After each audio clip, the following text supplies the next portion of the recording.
Typhoon ডলফিনের আঘাতে চীনের পূর্ব উপকূল থেকে শুরু হওয়া দুর্যোগ এখন পৌঁছে গেছে রাজধানী বেইজিংয়ে। ঝড়টি দুর্বল হলেও উত্তর ও মধ্য চীন জুড়ে অব্যাহত রয়েছে টানা বৃষ্টি। দেশটির আবহাওয়া অধিদপ্তর সতর্ক করে জানিয়েছে মাত্র ২৪ ঘন্টায় বেইজিংয়ে ১৫০ মিলিমিটারের বেশি বৃষ্টিপাত হতে পারে। কয়েকটি জেলায় বৃষ্টির পরিমাণ ২০০ মিলিমিটার ছাড়িয়ে যেতে পারে বলে আশঙ্কা করা হচ্ছে। পরিস্থিতি মোকাবেলায় এখনও বহাল রয়েছে অরেঞ্জ রেইনস্টর্ম, যা দেশটির দ্বিতীয় সর্বোচ্চ সতর্কবার্তা।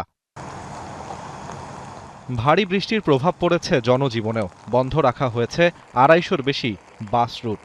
মেট্রোর ১০টি লাইনে ট্রেন চলাচল করছে ধীর গতিতে। প্রতিবেশী হেবেই প্রদেশেও জারি করা হয়েছে ভূমিধসের সতর্কতা। জরুরি যোগাযোগ নিশ্চিত করতে ঝুঁকিপূর্ণ ২০০০-এর বেশি গ্রামে স্যাটেলাইট ফোন ও মেসেজিং টার্মিনাল সরবরাহ করেছে কর্তৃপক্ষ। সর্বোচ্চ রেড অ্যালার্ট জারি করা হয়েছে মধ্যাঞ্চলের হেনান প্রদেশে।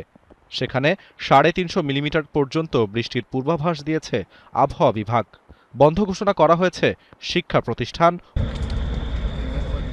স্পেনের দক্ষিণ পশ্চিমাঞ্চল থেকে উত্তর পূর্বাঞ্চলের বিভিন্ন এলাকায় এখনও জ্বলছে দাবানলের আগুন। বুধবার রাত থেকে বৃহস্পতিবার ভোর পর্যন্ত আগুন নিয়ন্ত্রণে কাজ চালিয়ে গেছেন শত শত ফায়ার ফাইটার। সবচেয়ে বড় দাবানলটি ছড়িয়ে পড়েছে দক্ষিণ পশ্চিমাঞ্চলের নিয়েবলা এলাকায়। এখন পর্যন্ত সেখানে ৩১,০০০ হেক্টরের বেশি বনভূমি পুড়ে গেছে। আগুন ছড়িয়ে পড়েছে সেভিয়া প্রদেশের দিকেও। ঝুঁকি এড়াতে সেভিয়া ও হুয়েলভা প্রদেশের বিভিন্ন এলাকা থেকে বাসিন্দাদের আগাম সরিয়ে নেওয়া হয়েছে। আরাফাত ইসলাম, ৭১।